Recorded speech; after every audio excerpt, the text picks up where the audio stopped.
Welcome to GPS. If you're wondering about why we're late, it's because Tom Grossi manages the clock like Matt Eberflus, maybe even more poorly. What? So I was telling the chat last night, you take this hand, right? And you take this hand and tell me when. Tell me. Oh, so it's a hunt. Yeah. Okay. So wow. All right. So you're going. Caleb's got it under control. It's again like you and I watched that game yesterday, and it's what I've been saying about the Lions. They're playing like the best team in football right now. I think there's not really much denying that, but they are a beatable team. Like you look at yesterday and you look at the Chicago Bears, who I know it's very funny to laugh at the Bears, and don't worry, I'm getting in on that as well. But looking at how they've played these last 3 weeks and just heartbreaker after heartbreaker after heartbreaker, but all against division rivals in which they're coming in within 3 points of winning like all these games, or at least tying these games. And I think it speaks to one, the Bears are better than their record indicates. But I think a litany of issues like an offensive line that has allowed Caleb Williams to be sacked the most in the NFL. And he does hold on to the ball too long. Yeah, that's half and half. Yep. Having a rookie quarterback, not having the right head coach, right? Yep. And the defense has actually not looked that great these past couple. The red zone defense is still pretty good, but the defense has been fluctuating a little bit.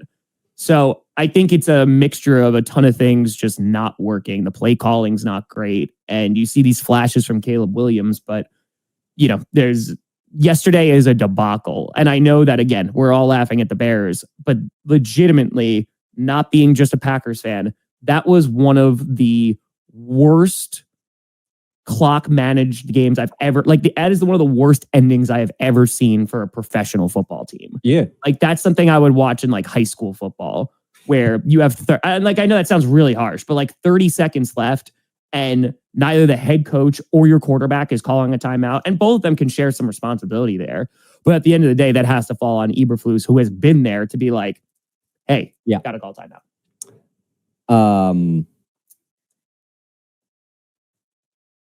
It is the worst that you'll see. I think Jimmy Johnson was like, I have never seen that happen after the game. He's like, that I would never see that happen. And he's like, I think some point there, I don't know, when you're hitting 18 seconds, if you're a head coach, if you're Eberflus, you're like, oh shit, we're at 18 seconds.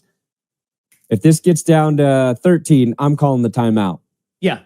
That way, we got 7 or 8 seconds to get off a play. Sure. Get out of bounds. If it's not there, throw it away, Caleb, and then we'll run on and kick the field goal. That did not happen. No.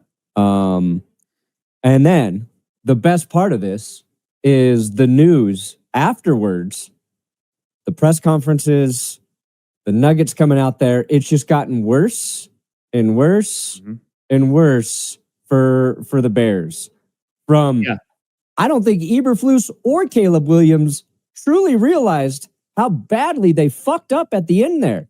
Like, my first impression was like, they didn't even get how terrible their mistake was. Eberflus in the press conference was like, I like what we did there. Like, I like what we called there. And I'm like, what are you talking about, you fucking idiot? He had a press conference this morning and a lot of people thought he was going to get fired. And he's like, we looked at it, calling a timeout was an option. And I'm like, I am not going to be gaslit by the head coach of the Chicago Bears to thinking that was anything but a god-awful blunder, because that's you liked what you did there? Yes, he did, Beast. Yes, he did. Like, they like what they had called. They like what they had called. Well, no. Sure, you might like the plays you had called, but you got to hate everything about that. And you got to be like, I fucked up.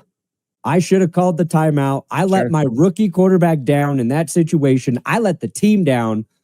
Like, I kind of like what we did there.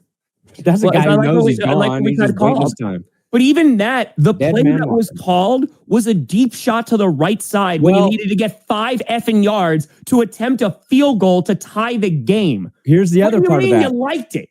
Caleb said he adjusted the play at the line there to take that shot to Rome.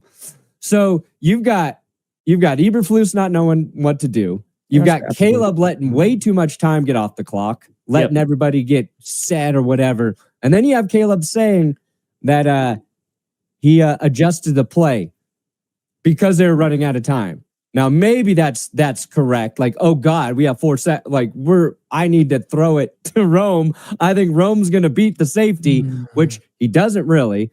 And Caleb doesn't put it in a catchable area for him. So it was just like every single thing about it. And I know Caleb's a rookie. I do. I get that. Yeah. But Bo Nix would never. Bo Nix would never, Tom. And Sean Payton would never. Yeah. Even when Nix was playing poorly the first 3 games of the season, the one thing I said is like 2-minute drill, this guy's got it because the Broncos were the best the final 2 minutes of the half and towards the end of the game. And that's just like, that comes from playing a lot of football, which Bo Nix obviously did. This is his 30th year of playing NFL or playing football at a near professional level, just his first in the NFL. But yeah, it's everything about it. And then I tweeted, because we were streaming the game, but Jim Nantz calling that, and I listened to him, and Tony's talking Romo stuff. He's like, this is what they got to do. Oh, God. Yeah. And right as the ball's being snapped, Jim Nantz is like, this is disaster in the making. I'm like, oh, it's just a perfect call. Because it was. Because it's like you and I just screaming at, like, just snap the ball. Yeah. Like, it's embarrassing because it's not even, like, there's so many things that could have made that not more acceptable, but like if they were on their own 20, right? You're like, okay, that was going to be tough for them to get. They're on the Lions side of the field. Yeah. They need 5 to 10 yards. Santos go out there and have at least a game-tying attempt. Yeah. It is a failure on every level, both, again, and Caleb bears some of that responsibility because it took so long to set the play up. But again, that falls down to coaching. What are you paying Eberflus for? Like, what is his job? Not if he's managing a game. And to be in situations like that where he goes, timeout. And again, like if we want to play this through, they had like around 30 seconds. I think it was 32 is the even better. Exactly. 32. So you have a couple options there. It's 3rd down, so you can call a timeout there, and let's just say you have about 30 seconds to go, right? Run another play, whether it's a short pass to the sideline. You could even run the ball if you wanted to, and you get your field goal unit out there real quick if you're able to do that transition quickly. Nothing. You could have ran another play and then call a timeout. You could have taken a dump. You could have pulled your pants down, taken a dump, wiped thoroughly, and still had time if you used that timeout. Because it was such a waste that even if Caleb, if they had another second, they didn't even move the ball. It was just bad. It's just a coach not being aware of the situation, not being aware of what his quarterback and his offense is doing to cost the team a chance to win. I mean, Josh, happy birthday. At that point, if I'm like Keenan Allen or DJ Moore, I call the timeout. I'd be like, shh, I'll take the heat. We got to get this kickoff. Like, somebody got to step up in that situation. Yeah, but it was bad. It was fun. It was baffling.